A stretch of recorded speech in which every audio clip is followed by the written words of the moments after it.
बोले यीशु मसीह की जय। सबको आवाज़ आ रही है? आ रही है? अच्छे से आ रही? ठीक है। तो प्रभु का धन्यवाद हो आज के दिन के लिए। बाइबल एक ऐसी किताब है जो संसार की किताबों से बिल्कुल अलग किताब है।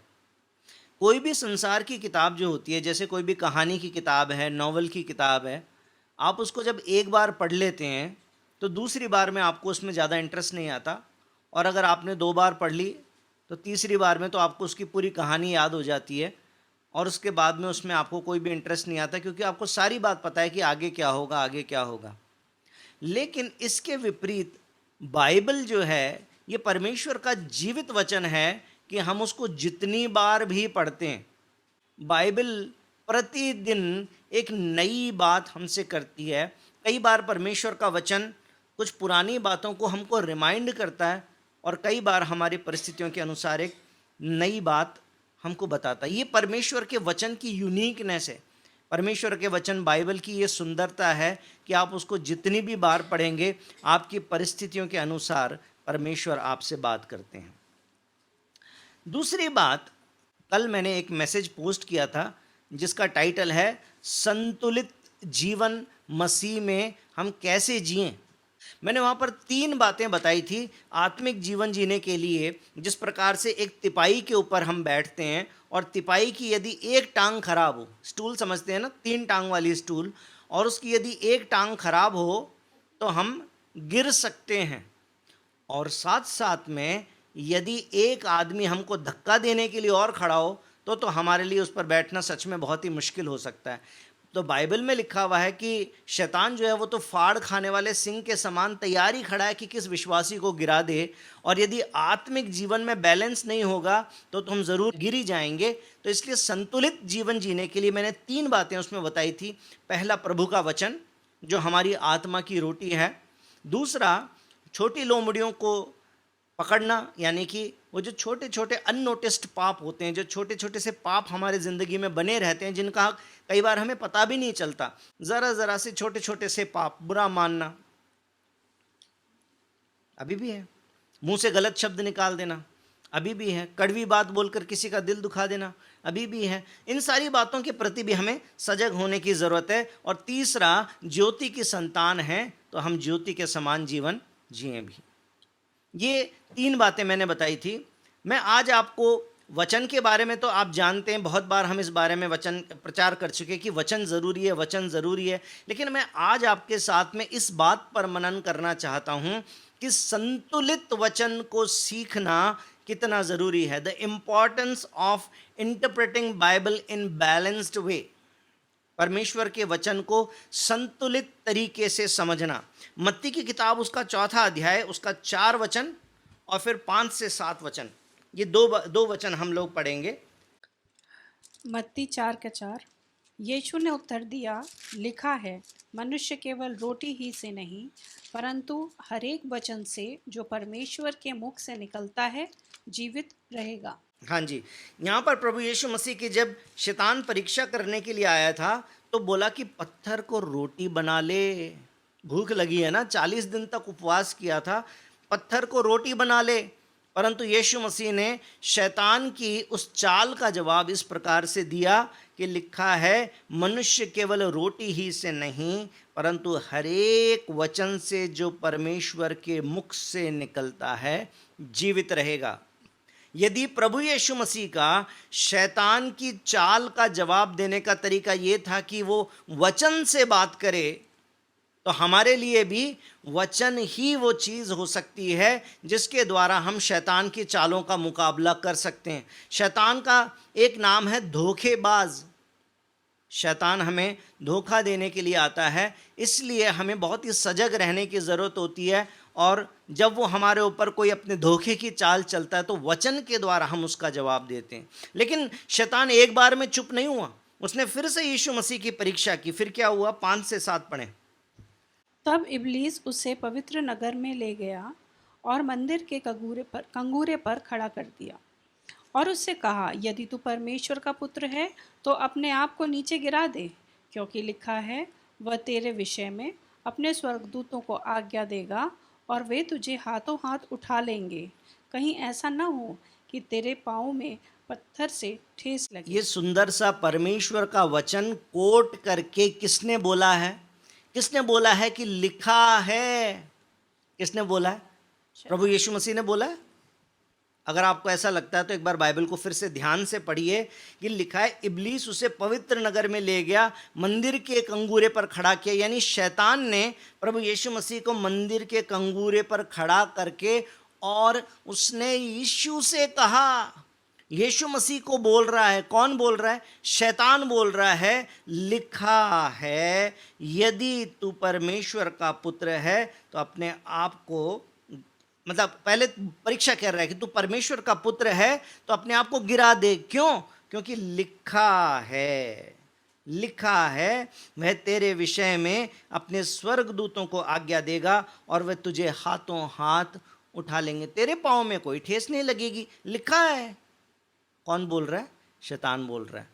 जब शैतान बोल रहा है कि लिखा है, तब प्रभु यीशु मसीह क्या बोलते हैं? यीशु ने उससे कहा, यह भी लिखा है, तू तू प्रभु प्रभु अपने परमेश्वर की परीक्षा न कर। यीशु ने क्या बोला? अंडरलाइन करिए, क्या बोला यीशु मसीह ने? यह भी लिखा है। इसको अंडरलाइन कर लीजिए। क्यों जरूरी है मैं बताता हूं। क्योंकि शैतान परमेश्वर के वचन को जानता है। यह आपको यहां से बाइबल से पता चल गया। क्योंकि शैतान ने क्या बोला कि तू यहां से अपने आप को गिरा दे, तेरे पाँव में तो ठेस लगेगी नहीं। क्यों? क्योंकि वचन में लिखा है कि तेरे पाँव को ठोकर नहीं लगने देगा परमेश्वर, तू गिरेगा तो ठेस नहीं लगेगी तुझे। लिखा है। शैतान वचन को जानता है, शैतान वचन को डिस्टॉर्ट करके, उसको तोड़ मरोड़ के हमारे सामने पेश करता है। आप बाइबल की बिल्कुल शुरुआत से देखिए, परमेश्वर ने जब सृष्टि कर दी, आदम और हव्वा को बना दिया, अदन की वाटिका में पहुंचा दिया, शैतान क्या बोलता है? क्या परमेश्वर ने तुमसे कहा है कि तुम इस बगीचे का कोई फल मत खाना? वहां पर भी उसको मालूम था कि परमेश्वर ने क्या कहा है। परमेश्वर ने कहा था कि तुम इस बगीचे के सारे वृक्षों के फल खा सकते हो, परंतु भले और बुरे के ज्ञान का जो वृक्ष है उसका फल मत खाना, नहीं तो तुम मर जाओगे। लेकिन आके क्या बोलता है? तुम निश्चय ही नहीं मरोगे। याद है ना आपको? परमेश्वर के वचन को तोड़ मरोड़ के पेश किया था। और तब से लेकर, जैसे आदम और हव्वा को धोखा दिया था, वहां से लेकर और प्रभु यीशु मसीह के समय तक वो वचन को डिस्टॉर्ट कर रहा है, प्रभु के वचन को तोड़ मरोड़ के पेश कर रहा है। और यीशु मसीह को बोलता है, देख लिखा है तेरे पाँव में ठेस नहीं लगेगी। लेकिन फिर यीशु मसीह ने कैसे जवाब दिया? यह भी लिखा है। मेरे भाइयों और बहनों, सिर्फ इतना जानना काफी नहीं है कि परमेश्वर के वचन में क्या लिखा है, बल्कि यह भी जानना जरूरी है कि परमेश्वर के वचन में यह भी लिखा है। मैं ये बात क्यों बोल रहा हूं? क्योंकि कई बार बहुत सारे विश्वासियों की आदत होती है कि परमेश्वर के एक वचन को आइसोलेट करके, अलग करके, और उससे एक सिद्धांत लेकर और चलने लगते हैं। एक आज्ञा को पकड़ के रखेंगे और उस एक आज्ञा के प्रति कट्टर हो जाएंगे। इसलिए मैं आज आपके सामने इस बात को रखना चाहता हूं कि प्रभु यीशु मसीह ने कहा यह भी लिखा है। आपकी और मेरी जिम्मेदारी है कि प्रभु के वचन को सिर्फ ये नहीं पढ़ें कि ये लिखा है, क्योंकि यदि इतना ही पढ़ेंगे तो कन्फ्यूजन आना स्वाभाविक है। हमको बाइबल को और गहराई से पढ़ने की ज़रूरत है ताकि हमें ये भी पता हो कि ये भी लिखा है। शैतान वचन को जानता है, शैतान वचन को तोड़ मरोड़ के पेश करता है। इसलिए हमें परमेश्वर के संपूर्ण वचन पर ध्यान करना ज़रूरी है। The full council of God. यदि आधी अधूरी बात समझेंगे तो मामला गड़बड़ हो जाता है। आधे अधूरे ज्ञान से क्या दिक्कत है? आज मैं 3 दिक्कतें आपके सामने पेश करता हूं। सबसे पहले, कलीसिया के अंदर वाद विवाद और झगड़ा खड़ा हो जाता है। कलीसिया में क्या वाद विवाद होना चाहिए? नहीं होना चाहिए। मैं जानता हूं आपका जवाब, लेकिन बाइबल के 2-3 अंश निकाल के मेरे साथ में देखिए। पहला कुरिन्थियों 1 अध्याय 10 और 11 वचन।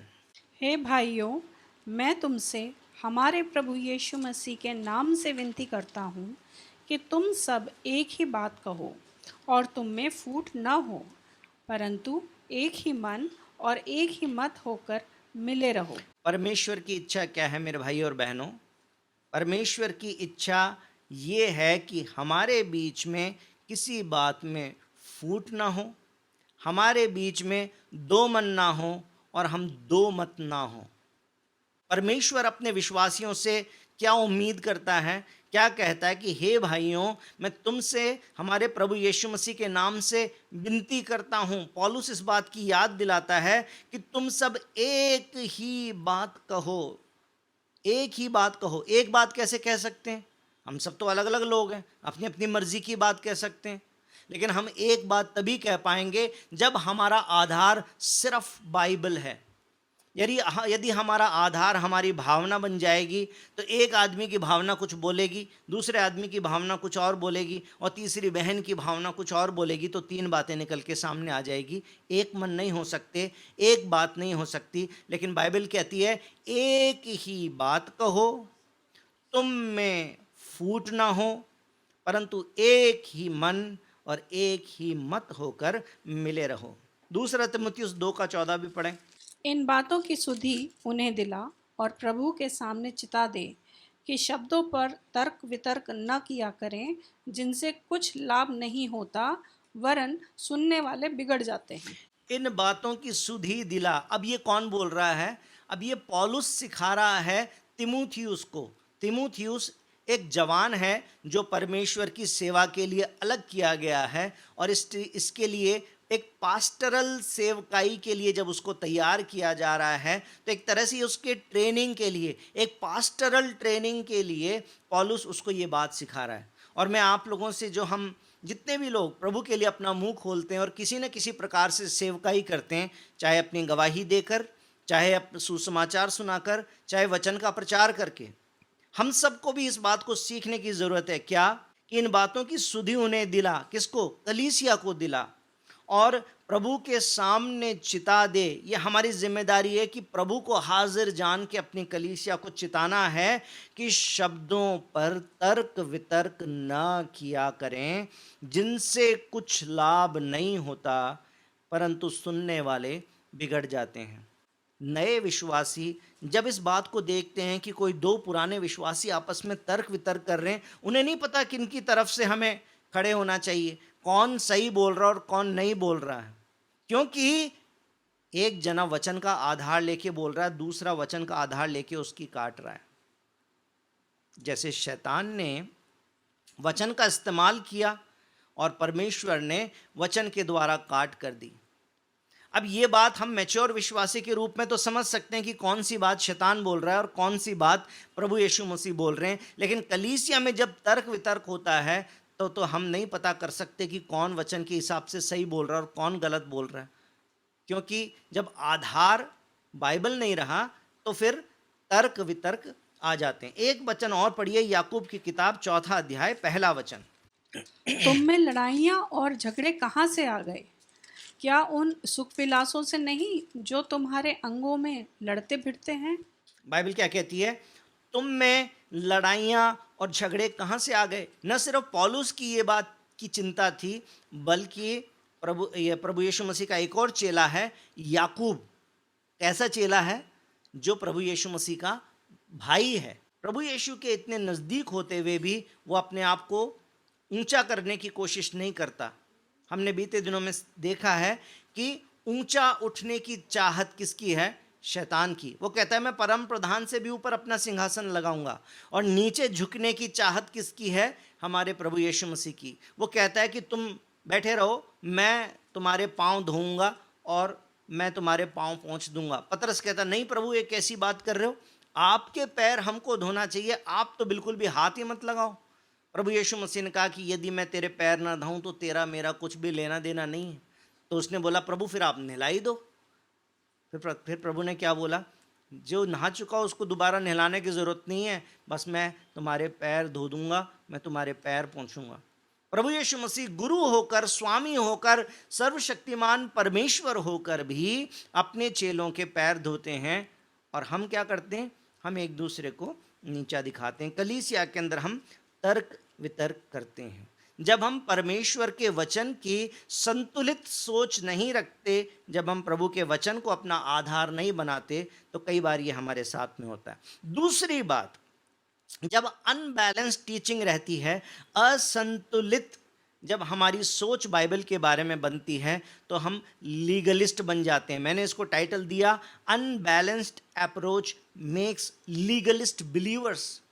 लीगलिस्ट का मतलब क्या होता है? जो अपने आप को दूसरे विश्वासी से अच्छा समझते हैं, जो दूसरे विश्वासी में दोष खोजते हैं, जो दूसरे विश्वासियों पर उंगली उठाते हैं, और इस प्रकार से कलीसिया के अंदर विरोध का भाव पैदा करते हैं। मेरे साथ में कुछ एक वचनों को निकाल के देखिए।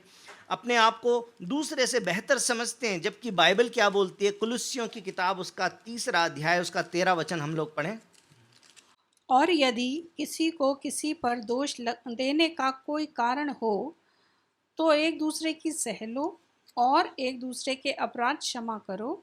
जैसे प्रभु ने तुम्हारे अपराध क्षमा किए, वैसे ही तुम भी करो। हाँ, लिखा है कि अगर किसी पे दोष लगाने का भी कारण हो, तो भी दोष मत लगाना। क्यों? क्योंकि दोष लगाना किसका काम है?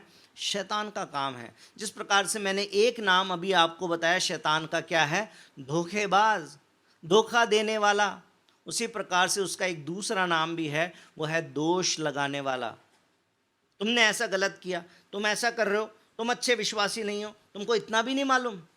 ये शब्द हैं जब हम अपने आप को दूसरे से बेहतर समझते हैं और जब हम दूसरे पर दोष लगाते हैं। लिखा है, यदि किसी को किसी पर दोष लगाने का कारण भी हो।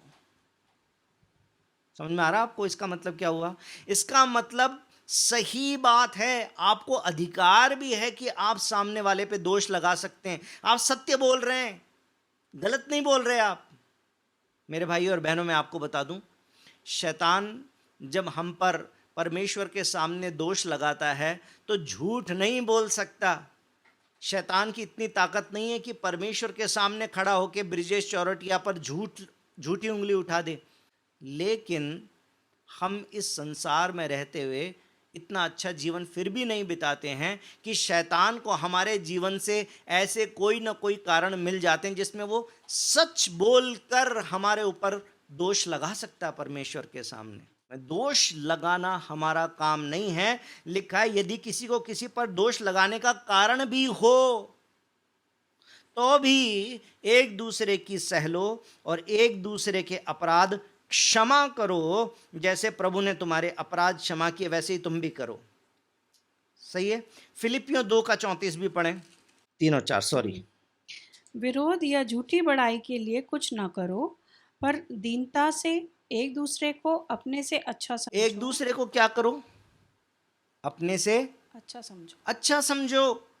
लेकिन जब हम लीगलिस्ट बन जाते हैं, तो हमको क्या लगता है? मैं सही हूं, मुझे पता है, बाइबल में ऐसा लिखा है, मैं तो सही करता हूं, तुम गलत करते हो, तुमको मालूम नहीं है, तुम समझौता करते हो, तुम घटिया विश्वासी हो, तुमको क्या विश्वास करना आता है? तुम तो समझौता ही करते हो, समझौता ही सिखाते हो, तुम तो प्रभु के राज्य में कभी प्रवेश नहीं करोगे। ये किसकी भाषा है? ये शैतान की भाषा है मेरे भाई और बहनों। शैतान, मैंने आपको बीते दिनों में बताया था कि जब शैतान कोई बात से हमको दोष लगाता है, तो वो हमको गिराने की बात करता है। वो बोलेगा तुम किसी लायक नहीं हो, तुम बेकार विश्वासी हो। जब पवित्र आत्मा किसी बारे में हमको चिताता है, तो वो साफ साफ बताता है तुमने झूठ बोला है। तब हम क्या कर सकेंगे? अपने झूठ के लिए प्रभु से क्षमा मांग सकेंगे। तुमने धोखा दिया है, तो हम क्या करेंगे? हम धोखे के लिए परमेश्वर से क्षमा मांग सकेंगे। ये सारी की सारी बातें परमेश्वर का आत्मा हर एक पाप के ऊपर उंगली उठाकर करता है, ताकि हम उस पाप की क्षमा मांगकर परमेश्वर से अपने रिश्ते को ठीक कर सकें। लेकिन शैतान इस प्रकार से करता है, तुम किसी लायक नहीं हो। तुमको याद हो तुमने पिछले हफ्ते कौन सा पाप किया था? तुम अपने आप को विश्वासी कहते हो, तुम अपने आप को धर्मी कहते हो। इस प्रकार की शब्दों का इस्तेमाल करके वो हमको गिराने की कोशिश करता है। बाइबल में क्या लिखा है? फिर से पढ़ें जरा, 3 और 4। विरोध या झूठी बड़ाई के लिए कुछ ना करो, पर दीनता से एक दूसरे को अपने से अच्छा समझो। हर एक अपने ही हित की नहीं, वरन दूसरों के भी हित की चिंता करे। 1 तीमुथियुस 6 अध्याय 3 से 5 भी पढ़ेंगे। यदि कोई और ही प्रकार का उपदेश देता है और खरी बातों को अर्थात हमारे प्रभु यीशु मसीह की बातों को और उस उपदेश को नहीं मानता जो भक्ति के अनुसार है, तो वह अभिमानी हो गया और कुछ नहीं जानता, वरन उसे विवाद और शब्दों पर तर्क करने का रोग है, जिससे डाह और झगड़े और निंदा की बातें और बुरे बुरे संदेह और उन मनुष्यों में व्यर्थ रगड़े झगड़े उत्पन्न होते हैं जिनकी बुद्धि बिगड़ गई है और वे सत्य से विहीन हो बस गए। काफ़ी है इतना। समझ में आ गया ना? ये आपको बड़े आराम से इस बात को पढ़ने से पता चल गया होगा कि वो व्यक्ति जिसके कारण तर्क वितर्क ढा झगड़ा निंदा बुरे बुरे संदेह और रगड़े झगड़े उत्पन्न हो रहे हैं, वो झूठी शिक्षा है, वो परमेश्वर की तरफ से नहीं बोल रहा है। और ऐसे व्यक्ति के बारे में परमेश्वर कड़े शब्दों का इस्तेमाल करते हैं। कौन सा व्यक्ति है? जो परमेश्वर के वचन को संतुलित तरीके से नहीं पढ़ता, सिर्फ ये पढ़ता है कि ये लिखा है, परंतु ये नहीं पढ़ता कि ये भी लिखा है। प्रसाद खाने के बारे में, मंदिर जाने के बारे में, त्योहार मनाने के बारे में, हर चीज़ के बारे में बाइबल आपको कोई ना कोई गाइडलाइन दे सकती है। आप परमेश्वर का मन समझ सकते हैं। पुराने नियम के लोग नहीं समझ सकते थे, क्योंकि पुराने नियम के जो लोग थे उनको परमेश्वर कहता है कि तुम्हारी और मेरी सोच में उतना ही अंतर है जितना दिन और रात में। तुम्हारी सोच मुझसे अलग है, ये पुराने नियम में परमेश्वर कहता था। लेकिन नए नियम में परमेश्वर आपको, मुझको, हम जो विश्वासी हैं उनको क्या कहता है कि तुम में मसीह का मन है। इंग्लिश की बाइबल में लिखा हुआ है, you have the mind of Christ, you have the mind of Christ. और जैसा मैंने आपको बोला कि जो व्यक्ति दूसरों को नीचा दिखाने की कोशिश करता है, जो दूसरों पर दोष लगाता है, जो दूसरों में कमियां खोजता है, वो परमेश्वर का जन नहीं होता। यदि आप परमेश्वर के जन हैं तो आपको और मुझको जो काम करना है वो दूसरों को एनकरेज करने का काम करना है।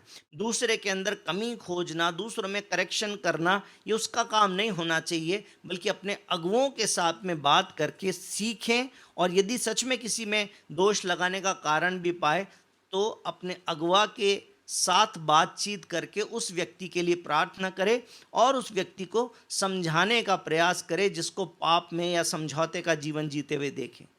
लेकिन जब हमें लगता है कि मैं तो सबसे अच्छा हूँ, मुझे तो बाइबल सबसे अच्छी मालूम है, तो उसके बाद में हमारे लिए ये मुश्किल हो जाता है कि हम किसी की बात सुने। हम किसी से दबना नहीं चाहते, हम किसी से सीखना नहीं चाहते। सीखने वाला मन जब हमारा ख़त्म हो जाता है तो हम अपने आप को लीडर बना लेते हैं और फिर इस प्रकार से एक परमेश्वर के वचन के अंदर जो बिल्कुल साफ साफ इंस्ट्रक्शन लिखा हुआ है उसका उल्लंघन कर देते हैं।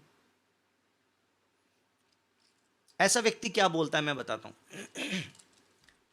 पास्टर जैक पोनन एक प्रचार कर रहे थे, उन्होंने बड़ी अच्छी बात बोली। उन्होंने बोला कि जब मैं जवान था और प्रभु से प्रेम करने लगा, कई साल तक क्रिश्चियन था, मसीह था, लेकिन प्रभु से प्रेम नहीं था। लेकिन जब प्रभु से सच में प्रेम हो गया तो मैंने प्रभु से प्रार्थना किया कि प्रभु, यदि पूरे संसार में एक विश्वासी भी मेरे साथ ना चले तो भी मैं आपके वचन के अनुसार उस मार्ग पर चलता रहूंगा। प्रभु का धन्यवाद हो ऐसी गवाही के लिए। लेकिन ये जो सोच है, यदि ये बाइबल पर आधारित है तब तो ये परफेक्ट सोच है, बहुत अच्छी सोच है। लेकिन जब कोई व्यक्ति कहता है कि मैं तो अकेला चलने के लिए तैयार हूँ, कभी कभी एक ऐसी तस्वीर आप देखते होंगे फेसबुक पे और व्हाट्सएप पे भी आती है, जिसमें एक रास्ता बना हुआ है, एक रास्ता जा रहा था, फिर वो दो जगह पे डिवाइड हो गया और एक पे बहुत सारी भीड़ चल के जा रही है और एक पर एक ही व्यक्ति जो है वो बस अपना क्रूस उठा के और अलग चल रहा है और उसने सारे संसार से अलग अपना रास्ता अपना लिया है। कहता संसार मेरे साथ आए या नहीं आए, मैं तो प्रभु के साथ चलूँगा। परमेश्वर का धन्यवाद हो ऐसी गवाही के लिए जो व्यक्ति ऐसा कर सकता है। लेकिन यदि ये वचन के ऊपर आधारित निर्णय नहीं होगा तो मैं आपको बता दूं कि आप सत्य के लिए अलग नहीं हुए, बल्कि अपने घमंड के कारण अलग हो गए। भीड़ से अलग तो यहूदा इस्करियोती भी चला था ना। क्या आपको लगता है यहूदा इस्करियोती चेलों का भाग नहीं था, चेलों की भीड़ में शामिल नहीं था? यहूदा इस्करियोती प्रभु यीशु मसीह के चेलों में शामिल था। वो प्रभु के चेलों की भीड़ में ही चला करता था। प्रभु के जो पैसों की थैली थी उसको लेकर यहूदा इस्करियोती चला करता था। लेकिन एक वक्त ऐसा आया जब यहूदा इस्करियोती ने अपना रास्ता सबसे अलग कर लिया। कितने लोग हाथ उठाकर कह सकते हैं कि यहूदा इस्करियोती का रास्ता सही था, क्योंकि वो भीड़ के साथ नहीं चला, अलग चला गया। अकेले चले गए, इसका मतलब ये नहीं कि सही है, बाकी सब तो गलत है, मैं ही सही हूं। यहूदा इस्करियोती सही नहीं था, उसने प्रभु को धोखा दे दिया, उसने प्रभु यीशु मसीह को पकड़वा दिया। परंतु वचन हमारा जब आधार बन जाता है, वचन की संतुलित शिक्षा हमारा आधार बन जाती है, घमंड और क्रोध के कारण नहीं, परंतु नम्रता के कारण, परमेश्वर के पवित्र आत्मा की अगुवाई के कारण, भले ही सारा संसार हमसे अलग बात करे, परंतु हम उस बात को करते हैं तो हम धन्य हैं। हमें कष्ट भी उठाना पड़े, दुख भी उठाना पड़े, तब भी हम धन्य हैं। पूरे गांव वाले बोलेंगे ईसाई बन गए, परंतु आप अकेले खड़े हुए हैं क्योंकि आपने सच्चाई को जान लिया। आपकी गवाही के लिए प्रभु का धन्यवाद हो।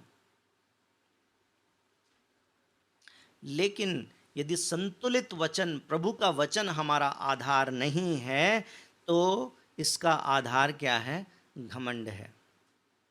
याकूब की किताब उसके 4 अध्याय और 6 वचन में परमेश्वर का वचन बताता है कि परमेश्वर घमंडी के ऊपर अनुग्रह नहीं करता, परंतु परमेश्वर किस पर अनुग्रह करता है? जो दीन है। याकूब 4 उसका 6, वह तो और भी अनुग्रह देता है। परमेश्वर के विषय में लिखा है कि परमेश्वर अनुग्रह देता है। इस कारण यह लिखा है, परमेश्वर अभिमानियों का विरोध करता है, परमेश्वर अभिमानियों का तो विरोध करता है, पर दीनों पर अनुग्रह करता है। परंतु दीनों पर अनुग्रह करता है। हम कौन से लोग बनना चाहते हैं? हम कौन से लोग बनेंगे? क्या हम वो बनेंगे जो नम्र और दीन है, या हम वो बनेंगे जिसको लगता है कि मुझे सब मालूम है और सामने जो कर रहा है ये गलत है? मैं सोचता हूँ हमें नम्र और दीन बनने की ज़रूरत है। हमें दूसरों को एक्यूज़ नहीं करना, दूसरों पर दोष नहीं लगाना, हमें उनको एनकरेज करना है। जो व्यक्ति परमेश्वर के संतुलित वचन को पढ़ता है, वचन को संतुलित तरीके से पढ़ता है, इधर भी पढ़ता है फिर इधर भी पढ़ता है, यहाँ लिखा है यहाँ भी लिखा है, और दोनों बात को जोड़कर जब देखता है, प्रभु के पीछे तो चलना, प्रभु का इनकार तो नहीं करना, ये बात तो सच है। प्रभु के लिए कष्ट उठाना पड़े तो कष्ट भी उठाना, ये बात भी सच है। परंतु इसके चक्कर में प्रेम को तो नहीं भूल सकते, क्योंकि प्रभु कहते हैं कि प्रेम तो सबसे प्रमुख है। आशा, विश्वास और प्रेम, परंतु प्रेम तो जरूरी है। पौलुस तो कहता है कि यदि मैं प्रेम ना रखूं, अन्य भाषा भी बोलूं, स्वर्गदूतों के समान भी मैं सब कुछ करूं, तो भी मैं ठनठनाता पीतल और झंझनाती झांझ हूं। जो व्यक्ति प्रभु के साथ तो खड़ा होना चाहता है, संसार के साथ समझौता नहीं करना चाहता, परंतु साथ साथ किसी आत्मा का बोझ भी नहीं लेना चाहता, किसी को उद्धार का वचन भी नहीं बताना चाहता, तो फिर बैलेंस नहीं है। बैलेंस तब है जब हम परमेश्वर के किसी भी बात से समझौता भी नहीं करते, परंतु प्रेम को भी बनाए रखते हैं। जीवन के अंतिम समय तक अपनी गवाही को बनाए रखना, ये हमारा काम है। सुलेमान नाम का एक राजा था। पुराने नियम में आप उसका पहला राजा, उसके पहले अध्याय से लेकर और 11वें अध्याय तक आप पढ़ के देखिएगा। सुलेमान राजा के बारे में बहुत सारा जिक्र है। एक ऐसा व्यक्ति जिसने परमेश्वर से धन दौलत नहीं मांगी, परमेश्वर से बुद्धि मांगी, है ना। पहला राजा 3 अध्याय 9 वचन लिखा हुआ है, तू अपने दास को अपनी प्रजा का न्याय करने के लिए समझने की ऐसी शक्ति दे कि मैं भले बुरे की परख कर सकूं, क्योंकि कौन ऐसा है कि तेरी इतनी बड़ी प्रजा का न्याय कर सके। परमेश्वर ने उससे कहा, तू मांग ले, क्या मांगता है। आप और मैं होते तो क्या मांगते। आज प्रभु यदि हमसे बोले जो मांगना है मांग ले, आज मैं तेरी हर इच्छा पूरी कर दूंगा। प्रभु आज अगर आ जाए वरदान देने के लिए, तो क्या मांगेंगे? धन मांगेंगे ना, क्योंकि नौकरी नहीं है, काम नहीं है। प्रभु इतना सारा धन दे दो कि फिर दोबारा नौकरी करने की जरूरत ही ना पड़े। प्रभु बड़ा घर दे दो, 4 मंजिल का, 3 मंजिल किराए पे चढ़ाऊंगा, 1 मंजिल पर खुद रहूंगा, आराम से सब काम चलेगा। प्रभु 4 पहिए की गाड़ी दे दो, क्यों मेरे भाई और बहनों? लेकिन वो क्या मांगता है? इनमें से कुछ नहीं मांगता। कहता प्रभु मुझे बुद्धि दे, मुझे समझ दे कि तेरी प्रजा का मैं न्याय ठीक से कर सकूं। परमेश्वर क्या कहता है आगे 11 वचन से? तब परमेश्वर ने उससे कहा, इसलिए कि तूने ये वरदान मांगा है कि न तो दीर्घायु, न धन, न अपने शत्रुओं का नाश मांगा है, परंतु समझने के विवेक का वरदान मांगा है। इसलिए सुन, मैं तेरे वचन के अनुसार करता हूं, तुझे बुद्धि और विवेक से भरा मन देता हूं, यहां तक कि तेरे समान न तुझसे पहले कभी हुआ और न बाद में कोई होगा। फिर जो तूने नहीं मांगा, धन और महिमा, वो भी मैं तुझे दे देता हूं, यहां तक दे देता हूं कि तेरे जीवन भर कोई राजा तेरे तुल्य ना होगा। यदि परमेश्वर से उसकी पवित्रता मांगेंगे, प्रभु से कहेंगे प्रभु मैं आपकी इच्छा में चल सकूं, प्रभु मैं आपकी इच्छा पूरी कर सकूं, प्रभु मैं विश्वास में चलूं, मैं मुझसे कोई पाप ना हो, अगर ऐसी बात मांगे तो कितना अच्छा हो। फिर प्रभु बोलेंगे चल तूने ये मांगा तो साथ साथ में तेरे को घर भी दे रहा हूं। ऐसा राजा जिसने परमेश्वर से बुद्धि ज्ञान मांगा, ऐसा राजा जिसने परमेश्वर का मंदिर बनाया। पहला राजा उसके 9वें अध्याय का 10 वचन जब आप पढ़ते हैं तो वहां पर लिखा हुआ है कि उसने परमेश्वर के भवन को बनाया। सुलेमान को यहोवा का भवन और राजभवन दोनों को बनाने में 20 वर्ष लग गए। उसने अपना भवन भी बनाया और परमेश्वर का भवन भी बनाया 20 साल। कैसा आदमी है ना, प्रभु से प्रेम करने वाला आदमी है। प्रभु का भवन भी बनाया उसने। और आपको मालूम है कम से कम 3 किताबों के बारे में बड़ा क्लियर है कि ये सुलेमान ने लिखी है। कौन कौन सी? श्रेष्ठ गीत, नीति वचन और सभोपदेशक। ये 3 किताबें, उनके पहले अध्याय पहले वचन आप पढ़ के देख लीजिएगा, समय नहीं है। तीनों किताबों को सुलेमान ने लिखा।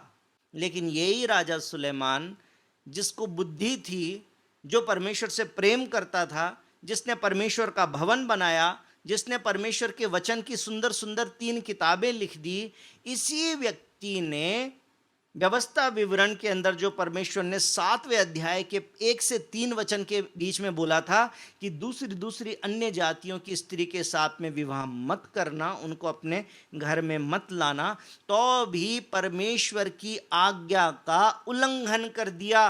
परमेश्वर के वचन को संतुलित तरीके से नहीं समझा, जीवन भर परमेश्वर के वचन को लेकर नहीं चला। इसलिए उसके बारे में एक गवाही लिखी है नहमिया की किताब 13 अध्याय 26 वचन में। बस एक लाइन में उस गवाही को पढ़ लीजिए, कैसी गवाही है। क्या इज़राइल का राजा सुलेमान इसी प्रकार के पाप में न फंसा था? बहुतेरी जातियों में उसके तुल्य कोई राजा नहीं हुआ। उसके जैसा कोई राजा था नहीं। बहुत सारी जातियों में भी इतना बुद्धिमान और इतना ताकतवर और सब कुछ, और वह अपने परमेश्वर का प्रिय भी था। और अपने परमेश्वर का प्रिय भी था। ये उसकी गवाही है। और परमेश्वर ने उसे सारे इज़राइल के ऊपर राजा नियुक्त किया, परमेश्वर ने सारा इज़राइल पे राजा भी नियुक्त किया, ये भी उसकी गवाही है। परंतु उसको भी अन्य जाति स्त्रियों ने पाप में फंसाया। लेकिन अन्य जाति स्त्रियों के साथ में पाप में फंस गया। परमेश्वर ने जिन जिन जातियों में से स्त्री लाने के लिए मना किया था, उन उन जगहों से स्त्री लाया। और उसके बाद में पहला राजा 11वें अध्याय के पहले वचन से आप पढ़ के देख लीजिएगा, वहां से उसका पतन बिल्कुल साफ लिखा है। परंतु राजा सुलेमान फिरौन की बेटी और बहुत सी विजातीय स्त्रियों से, जो मोआबी, अम्मोनी, एदोनी, सीदोनी और हित्ती थी, प्रीति रखने लगा। और उसके बाद आप आगे देखिएगा, उनके देवी देवताओं में मन रमाने लगा और परमेश्वर से दूर हो गया। वचन का ज्ञान कितना भी हो, किताबें कितनी भी लिख दी हो, प्रचार कितना भी कर दिया हो, लेकिन यदि परमेश्वर के वचन के ऊपर निरंतर नहीं चलेंगे तो भी बात नहीं बनेगी। आज मैं आपको 3 बातें बता रहा हूं। सबसे पहली बात, परमेश्वर के संतुलित वचन को पढ़ना, परमेश्वर के वचन को संतुलित तरीके से पढ़ना। ये लिखा है, ये भी लिखा है। एक अंश को निकालकर उस पर अपना फिलॉसफी बनाकर उस पर कट्टर नहीं बनना, हमें लीगलिस्ट नहीं बनना, क्योंकि लीगलिस्ट व्यक्ति दोष लगाता है, लीगलिस्ट व्यक्ति अपने आप को ऊंचा समझता है, लीगलिस्ट व्यक्ति दूसरों को नीचा करता है। जो कट्टर व्यक्ति होता है वो परमेश्वर के लोगों में और कलीसिया में तर्क वितर्क को खड़ा करता है, जो कि परमेश्वर की इच्छा में नहीं है। दूसरी बात, राजा सुलेमान के समान वचन तो मालूम है, बुद्धि भी है, परमेश्वर की कलीसियाएं भी खड़ी कर दी है, प्रचार भी कर दिया है, किताबें भी लिख दी है, परंतु फिर भी हमको इस बात पर हमेशा गौर करने की ज़रूरत है कि वचन जो हमने सीखा है उसकी आज्ञाकारिता में जीवन भर चलते रहें। अगर ये बात नहीं सीखी तो सुलेमान के समान जीवन के अंत में हमारी गवाही खराब हो सकती है।